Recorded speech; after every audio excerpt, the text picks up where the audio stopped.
Any questions for regarding the previous lesson? So let's start the new one. As I said, the quiz will be next week about the first lesson, examining the social life. So here is our new lesson, guys. The development of sociology. It's in chapter 1, section 2. Survival of the fittest. Have you heard this theory or this saying before? Survival of the fittest?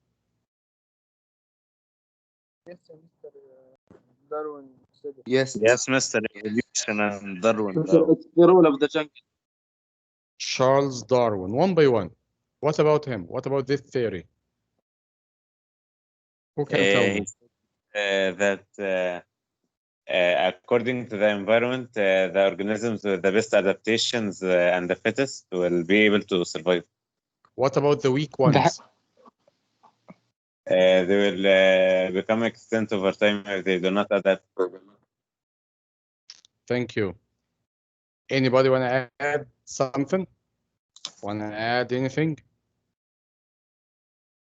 No? That's it? The evolution theory? Charles Darwin? Okay. There was one extreme sociologist. We can discuss his issue later. From his point of view, he said that according to this theory, survival of the fittest, the weak members of the society should be eliminated in order to have a healthy organism, in order to have a healthy society. The weak members, we must eliminate them. Do you think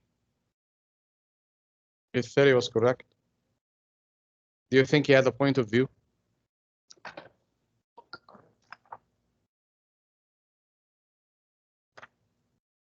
No, Mr. Yes, Omar. Yes, Omar Abdullah, sorry. Yes, I don't think that his theory is true, because if there was no weak, then that would eliminate this theory from the beginning, and everyone will start competing once again to see who will be the strongest. Thank you. It's a point of view. Leo, I don't think so, Mister. Because speak up. I don't think so, Mister. Because there have Why do story not think in so? China, like instead the old people, the Would you grandma. please speak up or increase the volume of your speaker a little bit? If Mister, can you hear me now? Yes. Okay, they have old story in China, like people shouldn't let the old people die, grandmom and their grandfather die because they are useless, they're just wasting food. And then a child just said, what happens if you die after you're getting old? So I don't think this is right. Okay. It's a point of view, Leo. Yusuf Tamer? Yes, Mr. I don't think that this theory is true, because if everyone is strong, then no one is strong. And you understand? طيب, let me clarify something. By weak members of the society, what do I mean by weak members? All Simply, they are not bodybuilders or old members of the society. The elders, for example. Yes? Yeah. I am. They no, it's not that they're weak with their body. They could be weak with age, or maybe like with money. Because like if someone is richer than the others, so they can easily like use them or like tell them what to do. They would obviously obey what they say. So, in addition to the weak, there are the poor. Yes. The weak and the poor should be eliminated. Omar, Abdullah? Yes, I remember a story that is famous. It talks about how a certain village like eliminated all the elderly, and one of the citizens kept his grandfather in his basement. And when there was war, the only one who helped them was his grandfather. So it has some kind of a moral. Yes. Amgad, do you want to add something? Yes, Mr. The theory of evolution, it's based on the principle that through natural selection, the fittest will survive and the weakest will fade out. So for humans to artificially determine and select which should survive and which should not is very biased, and it's not the يعني it's not going to lead to positive outcomes, as يعني for Who will take? example Yes, continue. Go on. for example, if they determine that somebody who is poor is a weak member of society, it would mean that they don't have the option to actually change their condition, which is something that's possible. Thank you, Amgad. Who can take the decision that this figure or this branch of the society should be eliminated or not? Who can take such a decision? By the way, this photo here goes back to London during the 1800s, when most of the people faced the issue of poverty and the problem of poverty over there. So they used to have this scene. A lot of people were simply in the middle of the streets, have nowhere to go. So it was a social problem. And they said, let's simply eliminate this branch of the society. And inshallah, I will tell you later about this extreme sociologist. But first of all, what are the factors that led to the development of sociology? In fact, we have a lot of factors. Let's go on and see them, sorry, and see them one by one. Of course, in the early 1700s and the 1800s, there was a lot of major shifts over there in the European society. We had the Industrial Revolution, we had the Scientific Revolution, we had the influence of the Enlightenment ideas. So we have a lot of things going on in the European society. The Industrial Revolution at the very beginning. So the people started to move from towns to cities, from their simple life, depending on farming, to the most urban one. Of course. Why? Because the factories were built in cities. So they started to move from towns to cities. Of course, looking for better chances for living. But when all the people, by the way, moved at the same time looking for better jobs and better lives, of course, the number of the available jobs at that time outpaced the people seeking jobs. So the result was unemployment. And this was a problem. Okay, let's imagine the situation here. The family is moving together to a new city, looking for a job. And unfortunately, they can't find a certain job over there. Okay, so the one who is responsible for this family is simply his mission to support his own family by giving them or by for nutrition, giving them some food, for example. He can't. What he's gonna do? He will simply go to steal some. So the crime ratio will increase. Okay, so they have no chance to pay the rent.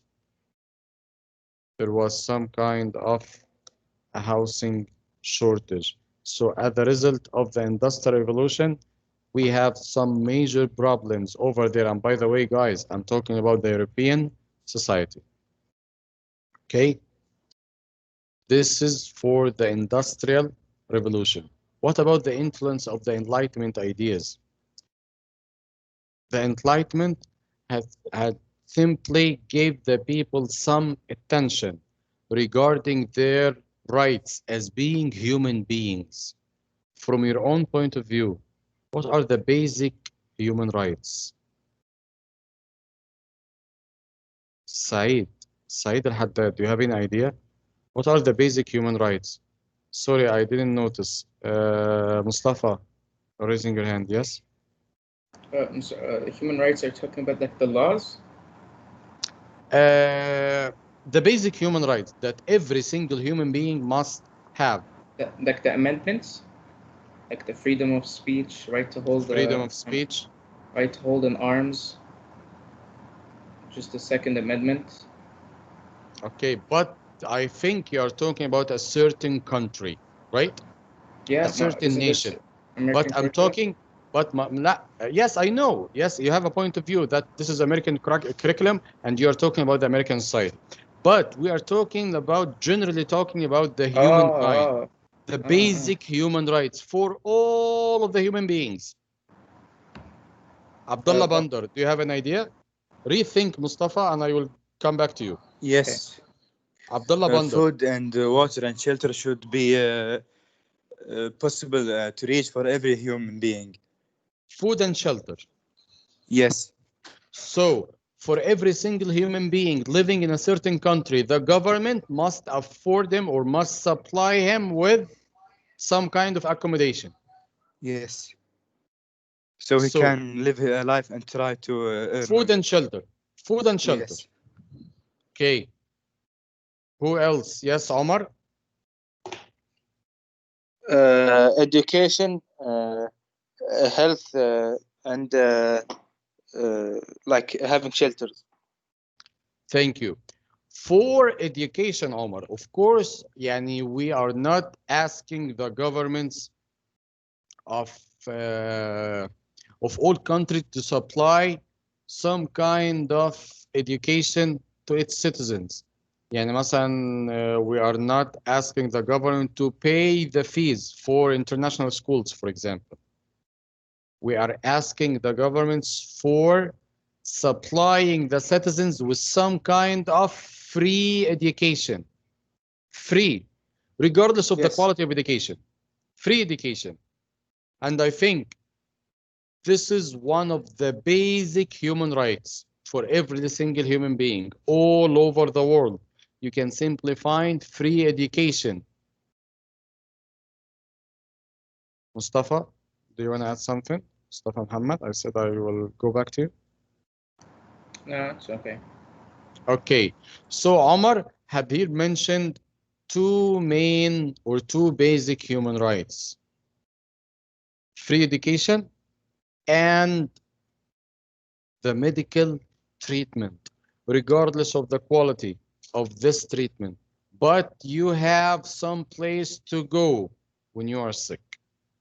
Okay? So the people, after the influence of the Enlightenment ideas, people started to have some kind of tension to their rights, individual liberty. And of course, the result was the American Revolution. And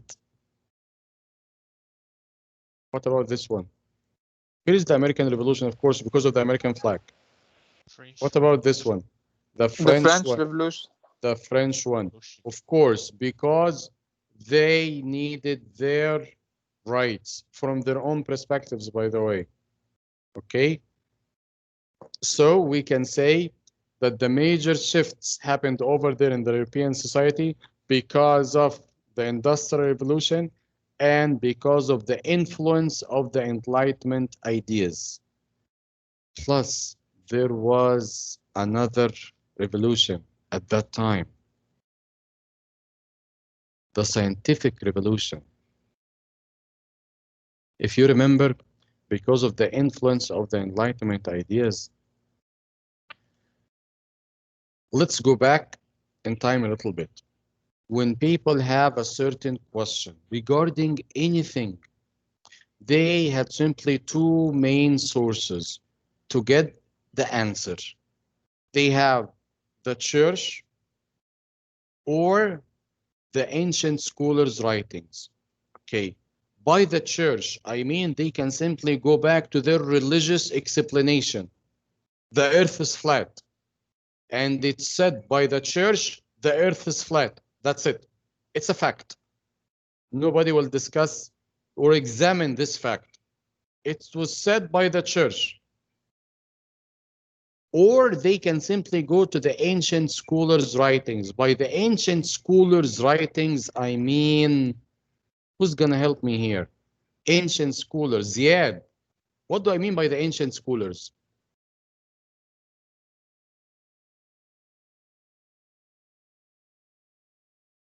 Ziad Muhammad, where are you? Maybe there is something with his mic. Muhammad Al-Musa. Muhammad Al-Musa, can you tell me? Ancient scholars. What do I mean by the ancient scholars' writings? The books that they left behind, like Confucius, maybe. Okay. Ziad.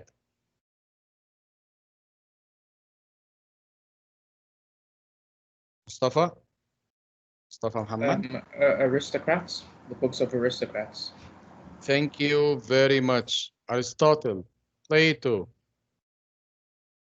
the Greek philosophers. Okay? So when the Europeans want to seek some answers for anything, for any subject, for any matter, they had simply the traditional way of thinking, the ancient scholars' writings or the church. Okay. So after the discovery of the new land, after they discovered the Americas, they have got the idea and they concluded that they cannot access the full knowledge out of these two sources. Maybe we are using the wrong path. We are using the wrong way. We must change this way of thinking. And they built it up and they started the scientific revolution. And they started a new way of thinking based on reason. They started, and everything we know at that time is wrong. And we will start our experiments in order to get the full knowledge. And they started this new way of thinking. After they succeeded and they made huge achievements at that time regarding the scientific field. So they came out with an idea. Why not? Why we didn't try to examine the society we are living in? Let's try to examine it as well. Of course, the society we are living in must have some kind of patterns, and there is a system for this society in order to be working in that way. So we will start to examine this society. And they started to apply the principles and the methods of the sciences they had already experimented earlier, and they will try to apply it on the society as well. So they started to develop this new science, sociology. Okay, in case you forget, who was the founder of sociology?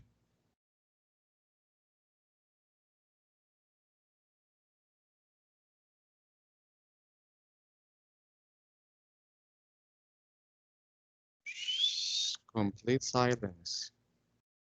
Complete silence. Hamza. Hamza. Hamza Amr. Who's the founder of sociology? Sir, Who's the founder of sociology? who? Humans. Humans. Human beings. His name was Of August, course. Mr. Sorry? August. Thank you, Mustafa. Yes, someone is raising his hand here.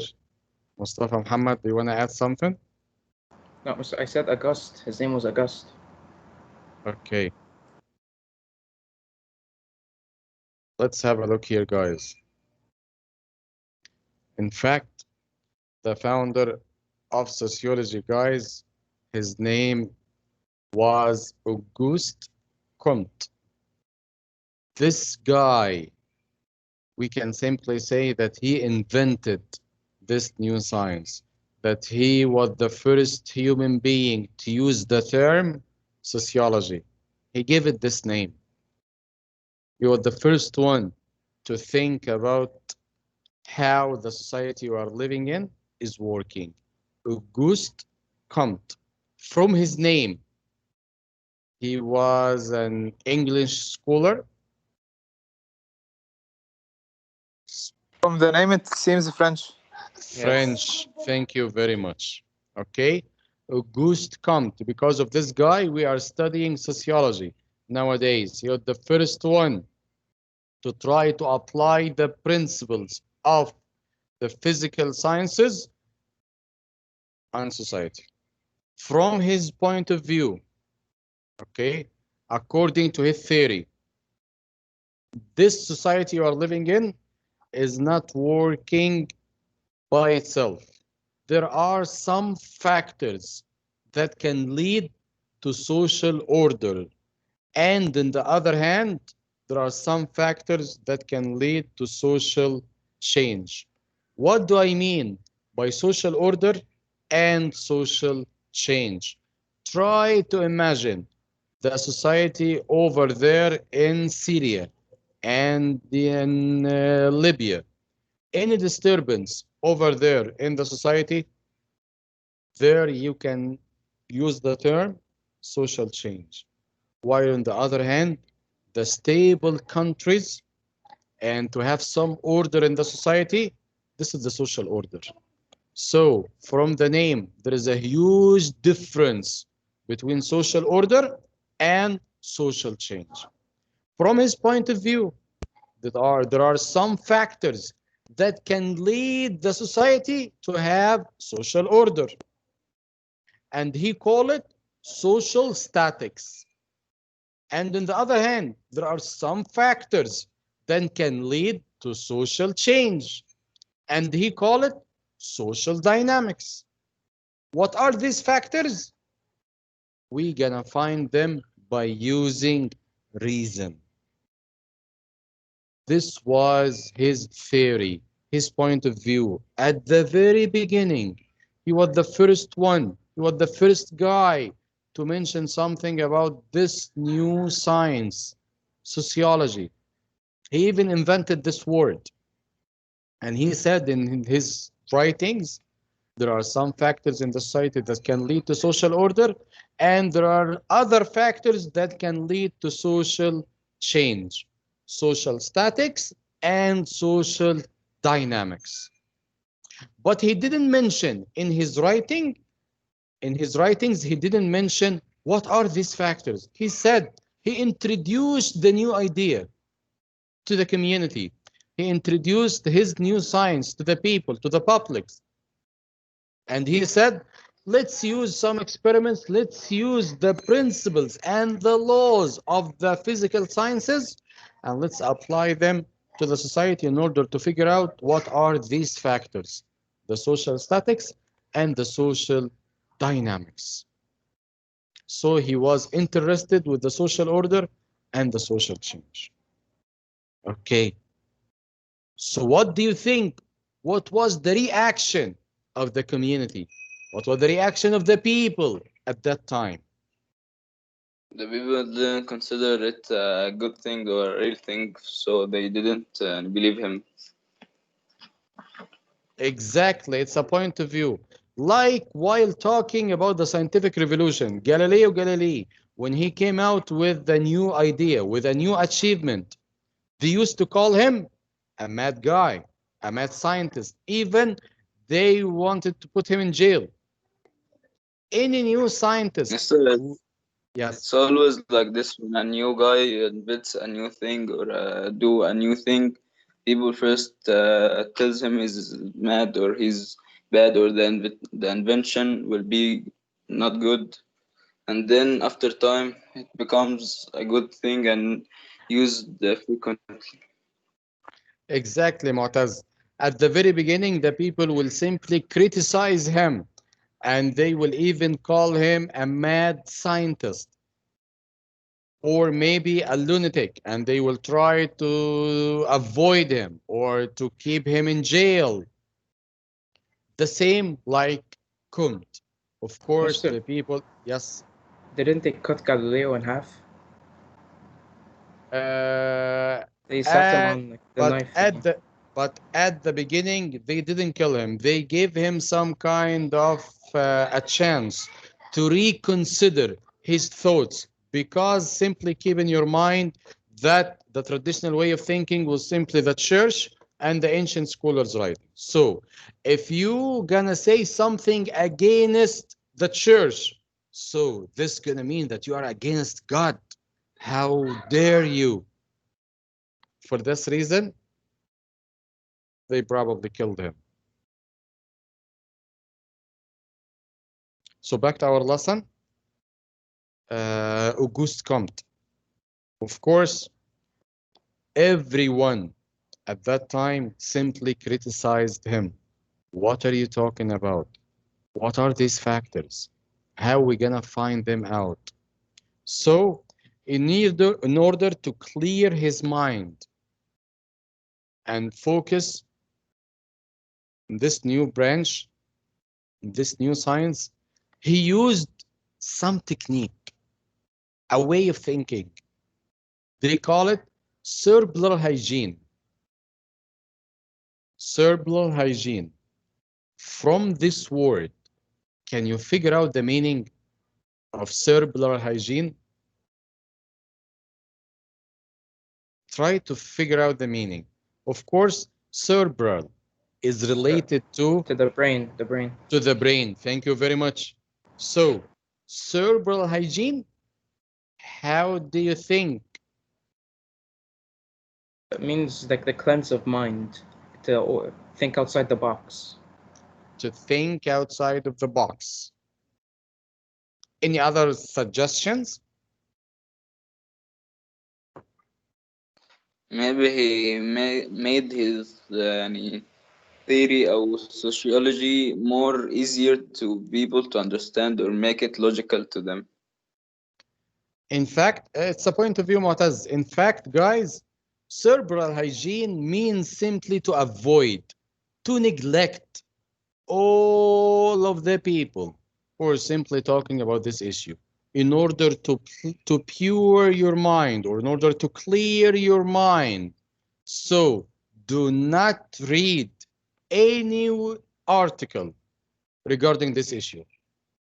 Try to avoid all the publications at that time talking about this issue in order to clear his mind and to clear his thoughts regarding this new branch, this new science that he invented, we can say. Okay, so from your own point of view, do you think cerebral hygiene is a good way of thinking? To neglect, I don't think to so. avoid all of the people talking about this issue. Sorry, who was talking, Mu'taz or Mustafa? Mustafa. I think you should take the opinions of others. You should consider them at least. So it's a wrong way. So Yeah, it that's what I really feel like, depends. yeah. Okay, It really Mustafa, depends it's on this. your point of view. Saeed Al-Haddad, what do you think? Cerebral hygiene is a good way of thinking? Saeed, Yes, mister.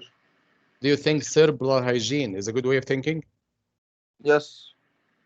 Yes, to neglect all of the people around you. Yes. You are the only one who will figure out the truth. Yes, mister. Okay, Saeed. Yusuf Tamer, what do you think?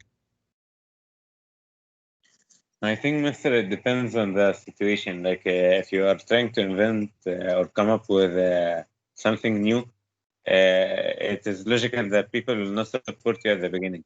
So you will have to try to prove to them that you are right. So it depends. Okay, Leo. Mr. There have a lot of genius like Tesla, like all those thing he like mentioned he made those devices like not easy to understand for those people who in his time, like don't know. Okay.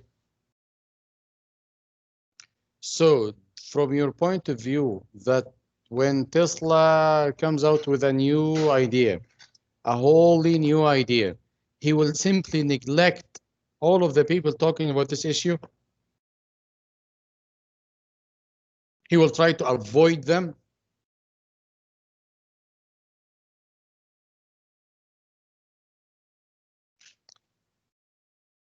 Yes, Omar? Sir, I don't believe that it's always the right way of thinking. For example, what happened to Nokia when they said to the founder to like keep like creating more and more inventions and doing the touch screen.